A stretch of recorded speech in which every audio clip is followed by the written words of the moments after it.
Saudações a todos inscritos e visitantes do canal Despertar de Consciência, né? Chegamos à parte 10 aí, né?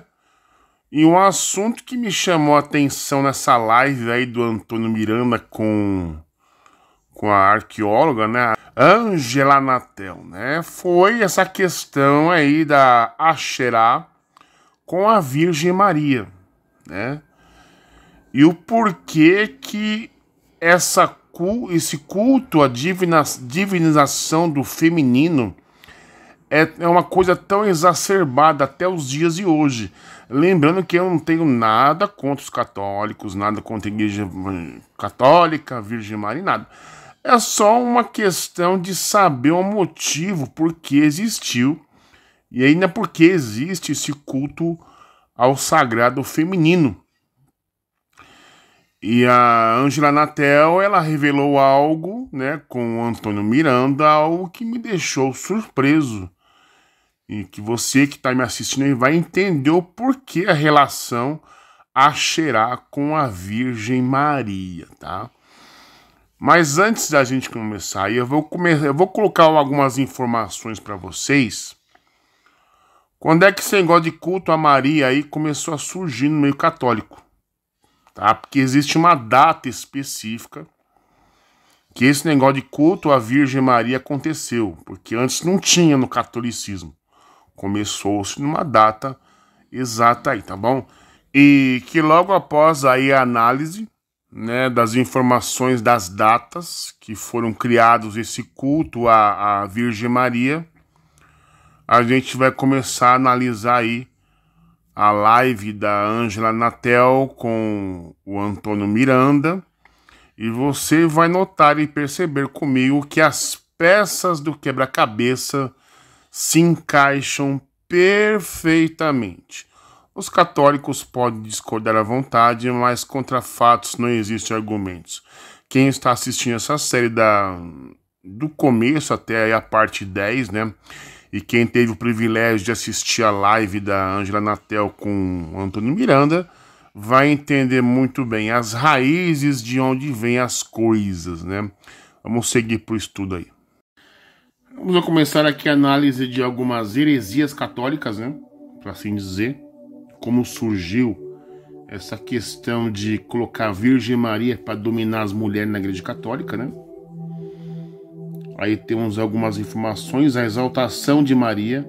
Surge o termo Mãe de Deus, cuja primeira aplicação ocorreu no Concílio de Éfeso, no ano 431. Tá aqui a data. O que mais aqui? Orações dirigidas a Maria e aos santos, aos mortos e aos anjos.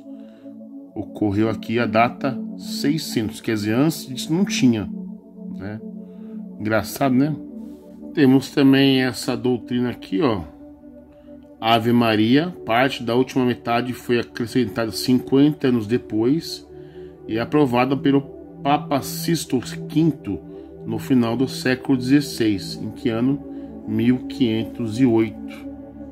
Temos também essa tal de Imaculada Conceição da Virgem Maria, proclamada pelo Papa Pio em 1854, né?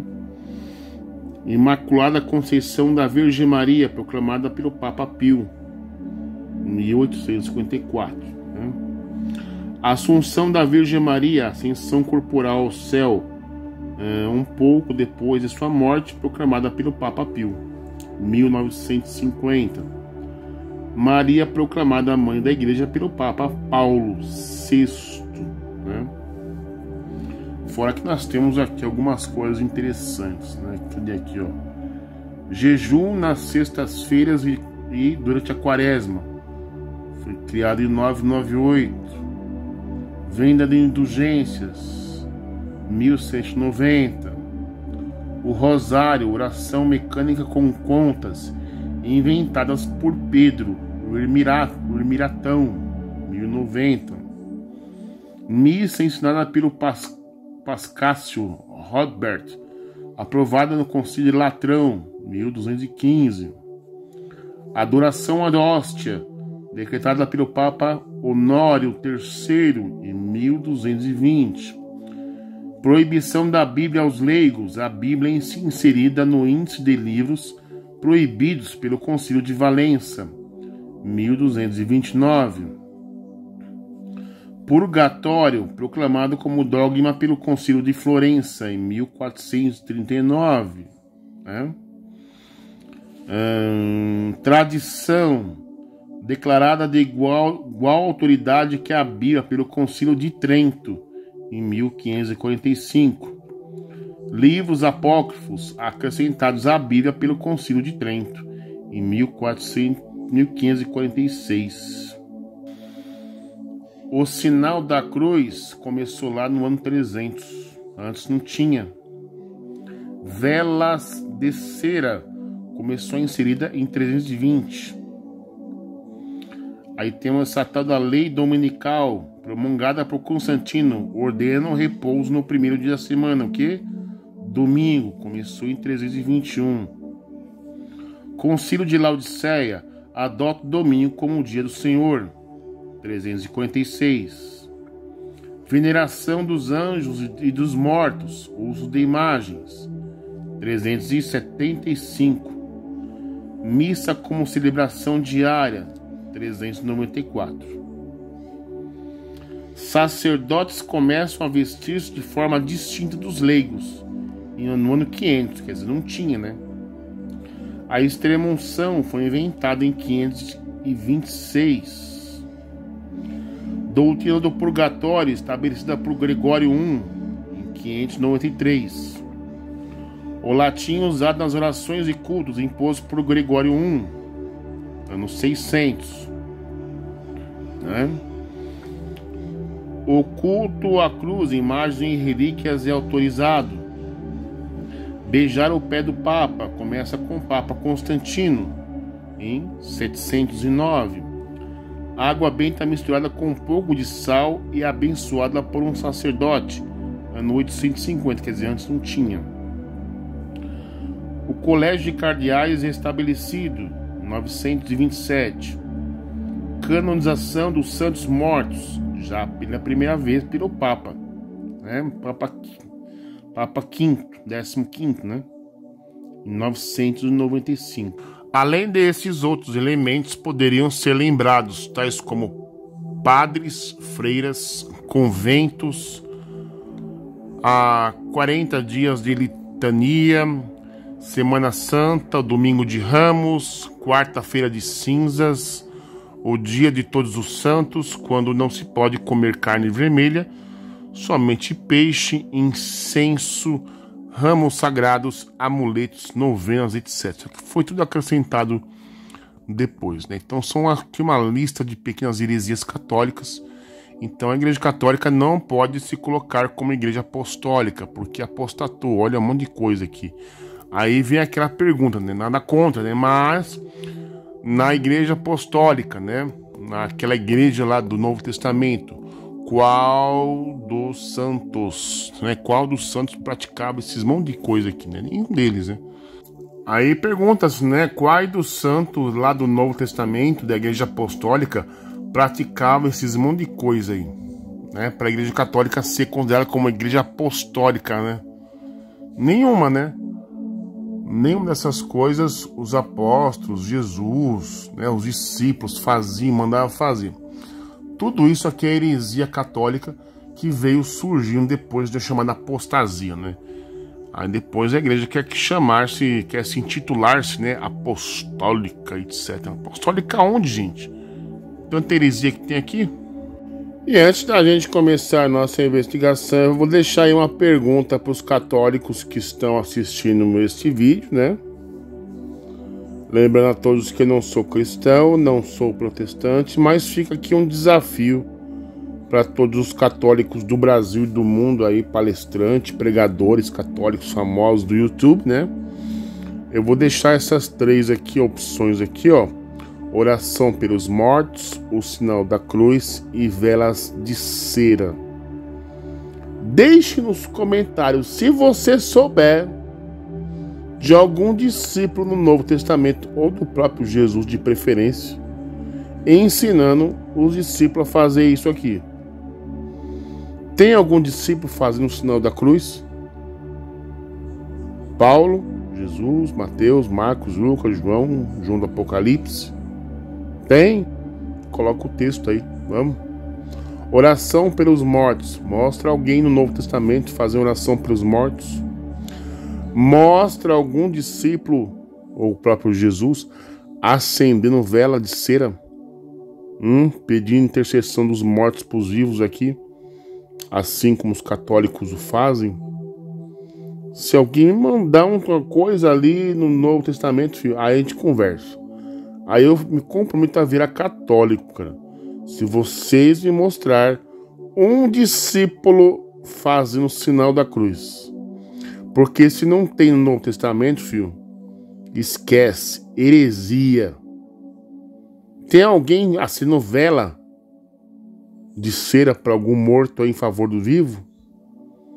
Não tem, viu? É heresia. Tem alguém fazendo oração pelos mortos no Novo Testamento? Discípulos? O próprio Jesus? Não. Heresia. Então alguém me mostra, por favor, deixa nos comentários aí. Se alguém me provar no Novo Testamento alguém fazendo essas coisas aí, filho, eu viro católico. E vamos iniciar essa live, né? É só um pedacinho aí, não tem nem 6 minutos. Mas o senhor Antônio Miranda, do Teologia Reversa, vai fazer uma pergunta bem interessante para a Ângela Natel. Prestem atenção. Maria, né? Quando chega aqui, por exemplo, na América Central, se não me engano, existia a deusa Pachamama, né? Aí é ressignificada como Nossa Senhora de Guadalupe. E existem várias imagens de Maria, né? Várias representações de Maria. Então você vê que o culto à deusa era algo presente no ser humano, né? Nas tribos já era algo muito antigo. Qual a sua visão sobre essa função dos deuses quando é conquistada a nova terra e aí entra a deusa no lugar da deusa terra, da deusa mãe, entra o deus no lugar do deus da guerra ou então a da deusa da guerra? Qual a sua visão sobre isso? Olha, essa temática para mim tem inúmeras implicações. Primeiro, tem a questão da domesticação da religiosidade dos povos da terra através do sincretismo. Então, esse sincretismo é a domesticação da religiosidade. Você vai misturar para você conseguir conduzir e domesticar. O que aconteceu basicamente com os povos originários aqui do nosso país? Tá? Que você vai fazer o sincretismo, também acontece com as religiões de matriz africana. Você faz o sincretismo e domestica. Aí você conduz para onde você quer as figuras mitológicas.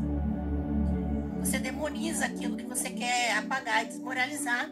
Você relaciona aquilo ao diabo, à figura demoníaca, dentro da religiosidade que você quer domesticar. E aí você controla o que é bom e o que é mal ali dentro. Isso é perfeitamente possível, né? Outra questão que implica nesse assunto é a questão da utilização da imagem de Maria para subjugar as mulheres na sociedade. Eita, ela já começou a dar as madeiradas. As peças começam a se encaixar. A domesticação da mulher ao culto a Maria. Olha só. Qual é a questão? É que quando você pega a figura de uma mulher e cria todo um imaginário em torno dela, um imaginário de uma mulher perfeitamente submissa, perfeitamente acatadora das vozes ao redor, perfeitamente silenciosa e mansa, e você coloca ela num altar, você está dizendo que a mulher ela só é aceitável se ela for igual àquela. Olha só. Então você usa aquele imaginário em torno da figura de Maria para subjugar as mulheres na sociedade. Entendeu? Isso é defendido inclusive por Ivone Guevara, que é uma teóloga feminista católica. Ixi. Por isso que é importante Maria ser virgem, ser aquela donzela a figura da virgindade é assim, esse mito, né, da virgindade é fundamental para o controle dos corpos e da consciência feminina, né? Entendeu? É fundamental.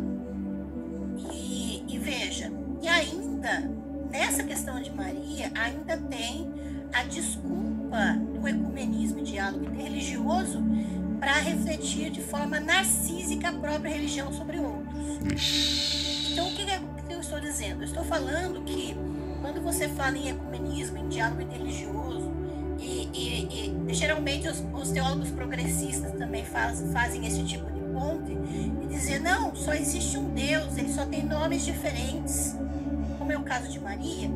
Ah, Maria, né, mas ela todas essas imagens, né, representam Maria, e vão apontar para Maria. E a mesma coisa eles fazem com Deus. Ah, Alá é o mesmo Deus, imagina, nós somos todos irmãos porque é o mesmo Deus, só muda o nome. O que está fazendo? Está reduzindo o outro a você. Isso é narcisismo. E até religiões que não fazem sentido ter qualquer tipo de conexão, né? Pois é. Então, o divergente é apagado. O diferente é apagado. Porque você precisa reduzir o outro à sua imagem. Isso é narcísico, né? Uma religiosidade narcísica. E aí você precisa transformar o outro em você, precisa transformar o Deus do outro no seu Deus para aceitá-lo. Isso não é diferente de um fundamentalista que simplesmente anula o Deus do outro. Mesma coisa, é outra forma de anular, chamando o Deus do outro com o nome do seu Deus. Então, veja que eu não estou... por que eu não estou falando contra religiões? Porque na ciência nós trabalhamos com fenomenologia da religião. Nós não dizemos que as pessoas não podem ter religião. Nós analisamos cientificamente as expressões religiosas. E nós precisamos respeitá-las enquanto expressões religiosas. E nesse sentido, quando nós vemos esse fenômeno do sincretismo com o objetivo da domesticação religiosa, ou quando nós vemos essa utilização de uma imagética para subjugação política de corpos de mulheres, de consciência de mulheres, quando nós percebemos que isso é um fenômeno da demonização do diferente. Então, a minha pesquisa, ela tem esse objetivo. Eita, a Angela Natel. Não, essa eu fiquei escandalizado, né? É tudo para dominar as mulheres, no caso, né?